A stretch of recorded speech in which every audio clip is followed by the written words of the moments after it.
Rob is also somebody who helped with the planning of this event. I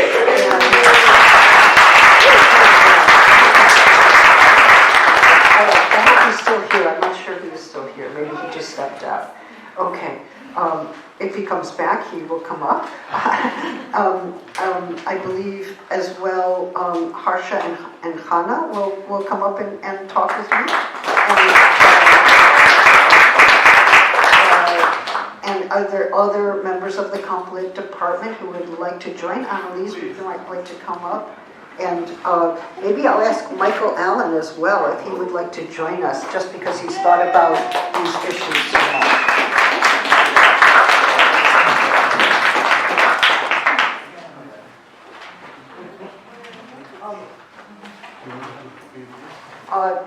Before we start, there are just two things I wanted to say. First of all, as many of you know, Sophie Volpe has been an incredible chair and has gone to bat for this department and has sought to advocate for each of us. And even when she was exhausted and past exhaustion, she still did everything she could. And we are just so grateful to her. We wouldn't be here today, and this community would not be flourishing in the way that it truly is if it were not for Sophie. So.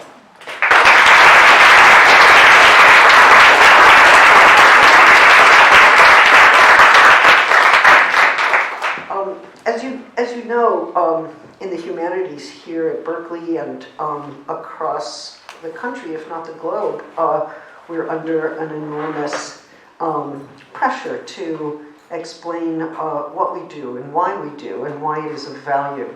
And as we recently saw with the effort to close Stanford University Press, very often metrics are used to gauge our value that have very little to do with the kind of value that we produce. And of course, we're also living in a world in which it's imperative to be able to discuss values and to think about the value of different metrics of value without getting too recursive about it, in order to elaborate why, for instance, it's important to have university presses or departments of comparative literature. So as we go forward, and we are at a moment just finishing an external review and thinking about our new direction and possible new hires in the future, we have to take into account both what our strengths have been, and today has been a beautiful day where we've seen all kinds of ways of reading and engaging in literary scholarship, but also engaging in maps of the world, social history, philosophy. I know some of our colleagues are doing incredible work at the intersection of philosophy, and the intersection of literature and anthropology. We have people who are working in environmental sciences and literature, and it's extremely important that we have these vital connections. At the same time, we have to know what we have to offer or what we do that is in some sense important, like how we engage these encounters and how we also face in an affirmative and confident way the challenges to the humanities and even to the study of languages. I'm going to say one more thing here, which is that the model of business that's been imported into the University of California is one which has translated into the following predicament.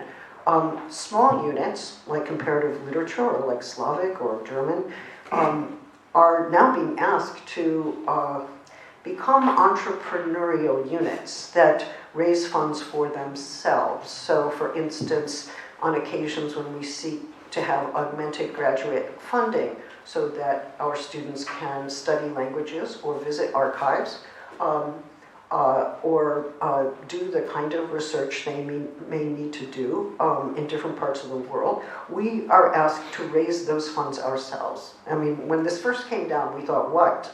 Cookie sales? What are we supposed to do? And of course, there are some departments with very large endowments and or bring in major grants because of the kind of work they do, but it's harder for small units in the humanities to have those endowments or indeed to attract those kinds of grants. We certainly have some grants, and that's wonderful, but grants are provisional. They come and go. They're not a durable financial plan for any small unit. So we're also aware that other graduate departments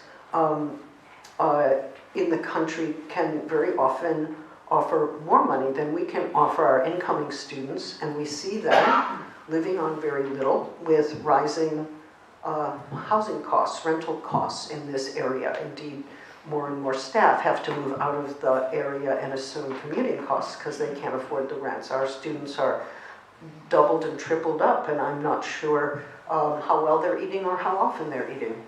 And it's quite an experience to be teaching a class and being actually unclear when my students had their last meal. It should not be that way. We are the highest ranked public institution in the world continually, and yet the ways in which money is allocated here, that is to say, the way in which different fields are valued, different disciplines are valued, different schools are valued, results in very little money coming to us to take care of what are really basic needs. And I include language learning with eating. Right? If you come to us as a grad student, you should be able to eat. You should be able to read, and you should be able to learn languages and go to archives and flourish here under our supervision. You should not be struggling with poverty. You should not be overworked. You should not be underpaid. You should, by the way, not be harassed, and you should not be exploited on the workplace. I'm just going to add, these are important principles. But in order to make that kind of commitment to our students, which is in fact a key commitment, and it is the most important financial challenge we have to start raising money. And one question we had is we thought, well, maybe we could also ask you to think with us about ways of raising money for this department, and to think a little bit about what this department has taught you and given you, what you have done with it, how you have moved with it, transformed your formation, and found your way in an academy which we know is increasingly difficult to navigate for PhDs. We're at a very shrunken moment of this market. We're in a precarious time for PhDs. At the same time, some of us have been here for many years, and it has nourished us, and it has changed us fundamentally in the way that we think, write, and teach, and go forth in the world, and even how we think about education and what it should be. So, one thing I'm just going to say to you, and I have a little donation card here in case you're moved. And why not? Well, I'm moved by everything that happened today. I'm totally moved. You know, Chana and I said naches, right? I mean, really, we're proud, but proud not in the, I don't know how to translate that. Not like individual pride is sin, but like taking deep pleasure in the accomplishments of others. But look, if you can give $10, that's great. If you can give 100, that's great. I'm going to say this: 10, 100, 10 or 100, 500, 1,000. If you want to give more, come meet with us individually.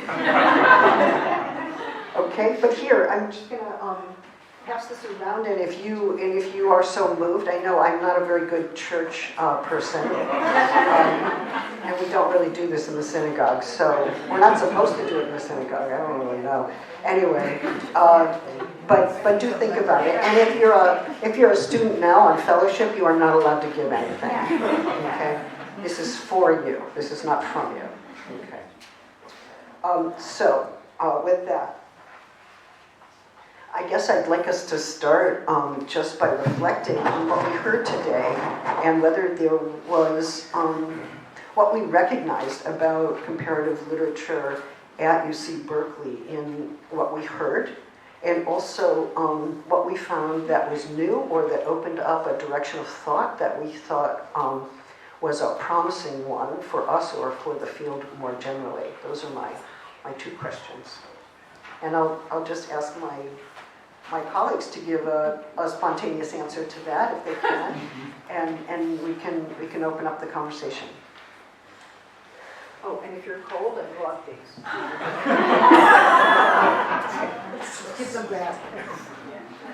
So yeah, I just want to continue with that sense of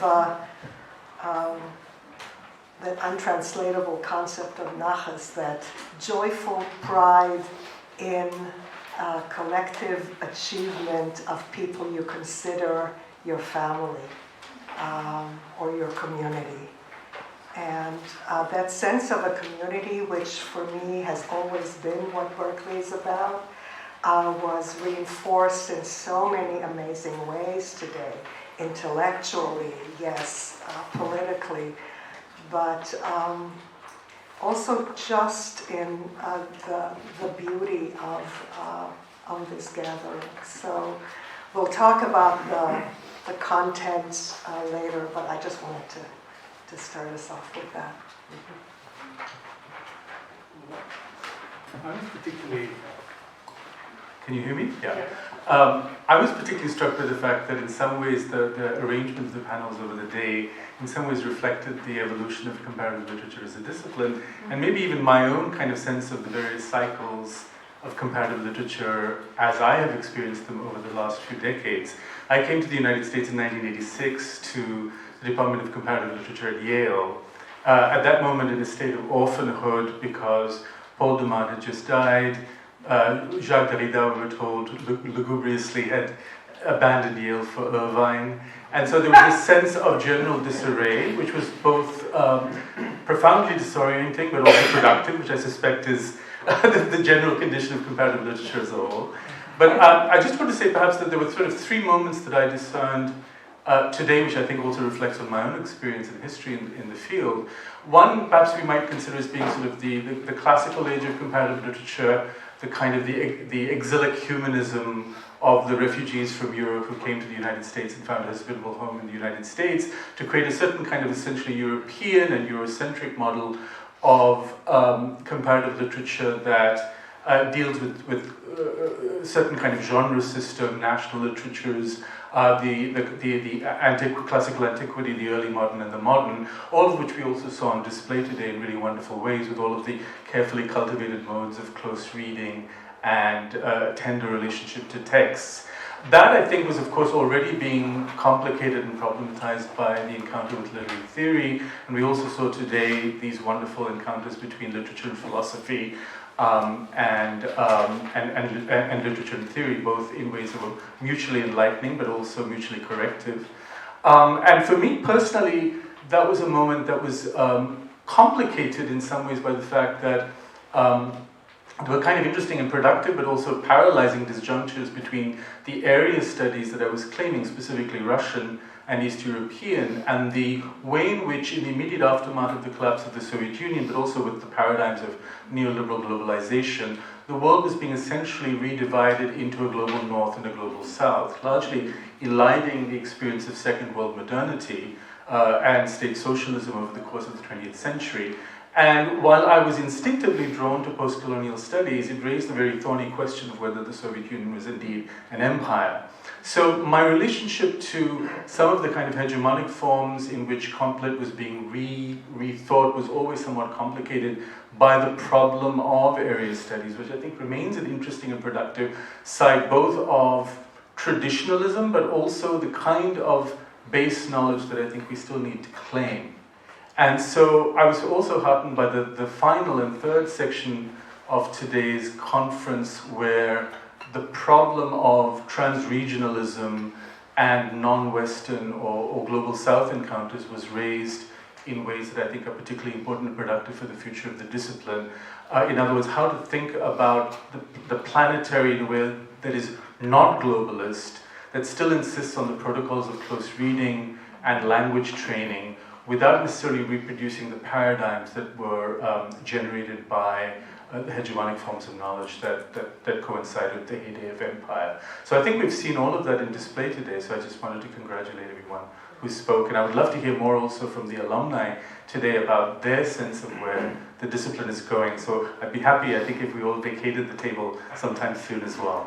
I just wanted to piggyback on that issue of the relationship between comparative literature, area studies, and regional studies. And to say that in my little corner of things, the politics and the poetics are totally inseparable.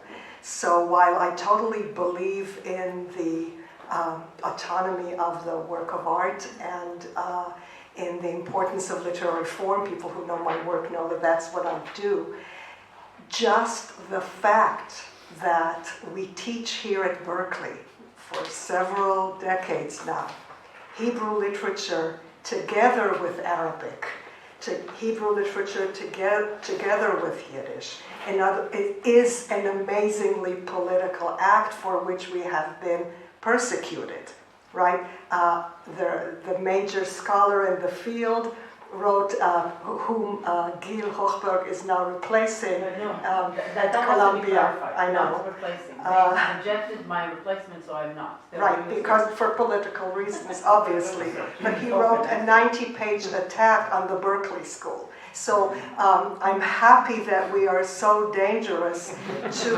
monolingualism as policed by nationalism gone wild. And that's true of America as much as of Israel. So I also want to start, I have thoughts about this morning's panel and the way we might hear the language of disappearing time in the Marvell line, had we but world enough and time, under or in relationship to the announcements we keep getting from a certain kind of white settler colonial scientific discourse about the window of time in which we have to not before it's over, but before the time of action, the time in which certain measures can be taken to preserve those whose livelihoods and modes of life will be preserved. And that parenthesis is somewhere between 5 and 12 years. So that's what I hear when I'm invited to think about futurity. And I maybe we'll have time to come back to that, but I want to talk also sentimentally by giving you another story that is just going to sound like a parable, but it's the story of the student garden on campus, which is the student organic garden, which has been run continuously by students as a kind of food haven since the 1970s and is now threatened to be bulldozed, I think, because they are planning to build student housing on Oxford Street. And I was in conversation recently with Ignacio Chapella, who's been in conversation with certain students who are trying to keep it going, and there are many different things going on. But there was just one thing that has been resonating in my mind all day today, because the kinds of fruitfulness that were on display today and the ways in which we brought together people who had exited the department only to return, and there are multiple points of entry and multiple points of exit. And this is in contrast to apparently what's happened to the, so if you go to the Oxford Street tract, you'll see that there's a greenhouse that is GMO research, and that's university research, and that's the behind closed doors, no one has access to that. That's where they're doing stuff that's actually going to get out in the world, but it's the contradictory paradigm of the walled, open door. Well, the earth is your laboratory, but you only have access to it. So that's one thing. And then there are some crops that are open-aired. And then there are rows of student crops that Miguel Altieri, until his retirement, was having students do in an agroecology class. And there the principle was that for many students who've never seen what it's like to put a seed in the soil and to have it come up and bear fruit, it was very exciting for them to have their own individual rows and to be able to be responsible for those rows in the course of the semester, in which they could, within the limited time of the 1 or 2 semesters, see a complete process from seed to beam. Very exciting.